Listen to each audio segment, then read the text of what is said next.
How to afford living past 100?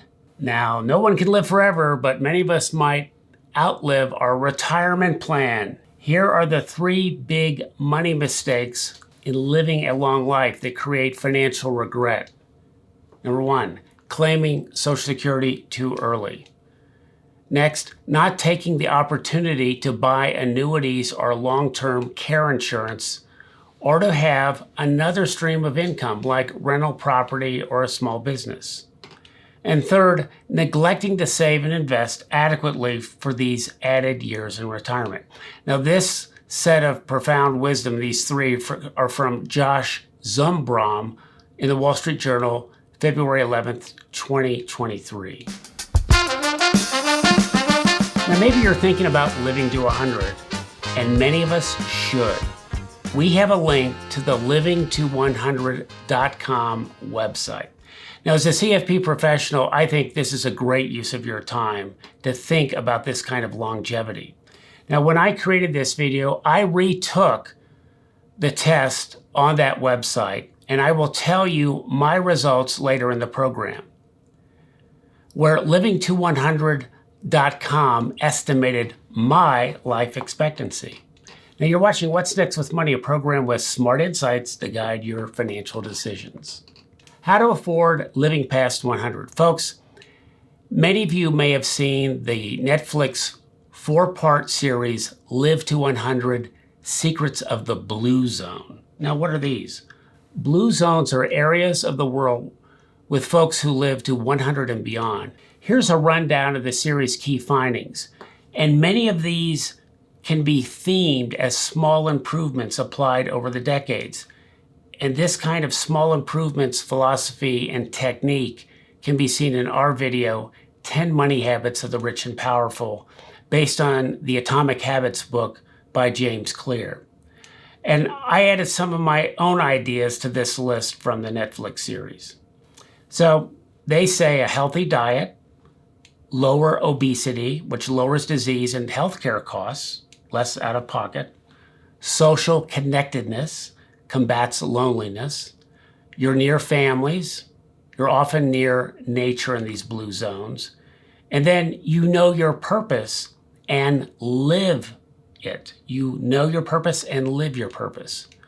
And then what I would add is these defaults or these nudges, like we see in behavioral finance, choice architecture, where you start a job, you're automatically enrolled in the retirement plan. You don't have to do anything unless you want to say, I don't want to do it. You dollar cost average, you seed money into the market at least on a monthly basis, and you can build wealth slowly and at low cost and consistently. Now, in blue zones, they say folks can set up their environment, what surrounds them, to be more walkable. Basically, a default that I'm going to walk instead of ride. It also is designed for better health with thoughtful planning and design. Such like health insurance now often emphasizes preventative care to catch big problems early and naturally. So if you'd like to see more videos like this, please hit that subscribe button and don't forget to share. Now let's get more into the Live to 100 approach financially. We have to think of something called longevity risk. This is how long you might live if everything goes well, and it's often expressed as living beyond ages 85, 90, 100. But this longevity risk is not dwelled upon. It's not taught a lot, not focused. Death may be further away than anticipated. And according to the Wall Street Journal article I recently mentioned, we can live a very long time in retirement and actually run out of money. Now, here's the case where you prepared for what you thought was the end, but the end was not there. It didn't show up. You're still living and you're still spending.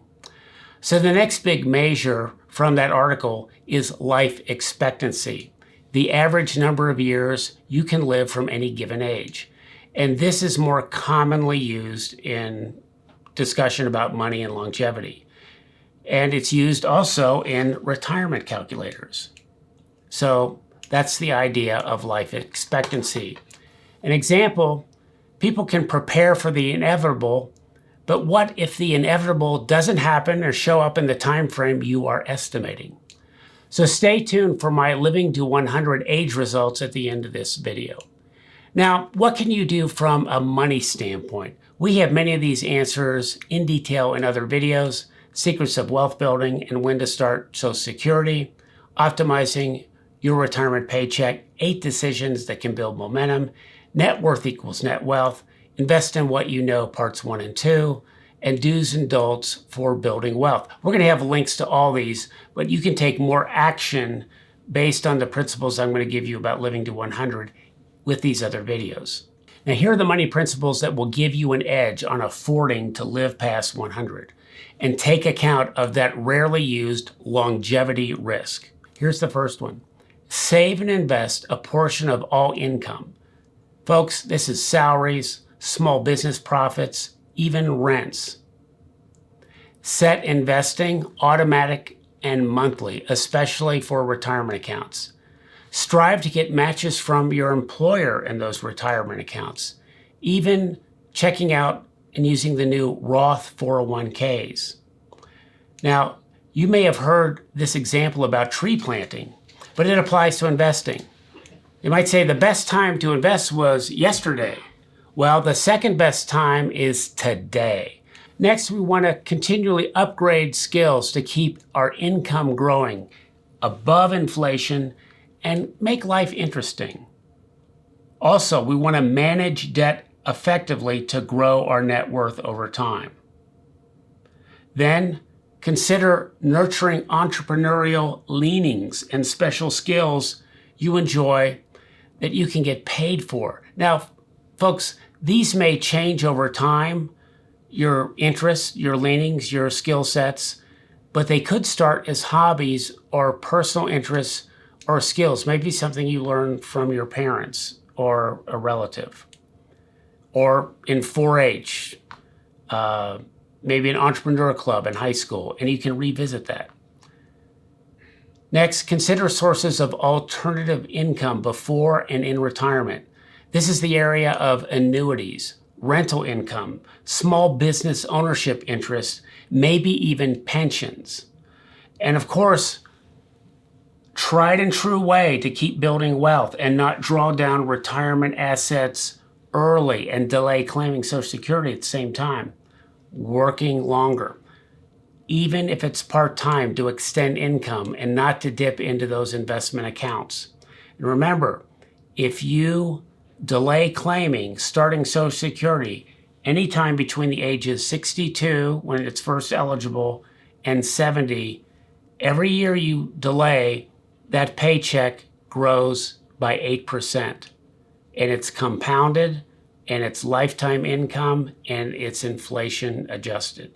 Next, consider phased retirement, where you stay with your current employer, but go to a part-time status from full-time. And this might be a break for your employer, but let you have a longer paycheck with fewer working hours. You'll probably receive fewer employee benefits, but the paychecks still come through and you can stretch out those retirement savings. A big one, use Roth accounts beyond your 401k or with your 401k for tax-free investing for the long term. This provides a notion of tax diversification. Another tip is to keep investing costs low using index funds and exchange-traded funds or ETFs. Do not time the market and stay in, especially during downturns when you're going to get more for your money. The market's on sale, you want to collect those savings and have them grow through compound interest in the future. Diversify your investments and stay invested. Make sure you get help with asset allocation. Do you know, by getting a CFP professional to help you, if you get the asset allocation percentages right, like the amount of equities or stocks versus bonds, you've often heard maybe of the 60-40 ratio of balance of 60% stocks, 40% bonds. But asset allocation is much more nuanced. You want to think about real estate you might own, commodities, where cash fits in for emergencies, and even a very small allocation for those who dare, crypto. but please work with a CFP professional in this. A super decision for longevity and life expectancy is optimizing your Social Security claiming decision and coordinate that with your spouse. Remember, as we've said, the later, the better. Capture all those little 8% increments. And you can do this as a team. And speaking of being a team, stay married. Remember Blues Brothers 2000 movie, the song, "It's cheaper to keep her." Stay married. This saves money and you have a partner to plan with and share income and work benefits. Next, nurture and grow your physical, spiritual, emotional, intellectual, relational, and mental health, your overall well-being. That ties in a bit to what we got off the Netflix series about those blue zones. And then really think long-term. Think about legacy, the money gifts to family members, dispersing your assets before death, some of them, not all. Give to charities. Maybe set up a donor-advised fund to do this. I've done that twice, and it's very convenient. You can donate appreciated stock, get a great tax deduction, and it's easy to gift to charities from that. Maybe you want to do something really big while you're alive. Announce a bequest or actually make one while alive and seeing the results of that and providing your wisdom and advice in that process. I'm considering that now myself. But it's the idea of seeding the intention and the idea of giving to others some money now and perhaps a challenge by your money could be to others to give or match more money to that charity or cause. So those are the 17 money principles helping you afford to live past 100 and to take account of longevity risk. Now, what about my longevity number? What is it? It's 101. Yes, living to 100 says I'm going to live to 101 and I'm ready for it. So be sure to hit that subscribe and that like button and don't forget to share. I'm Brent Neiser, looking to see you next time on What's Next with Money, and check out our many related videos in the links, including the secrets of wealth building and optimizing your retirement paycheck.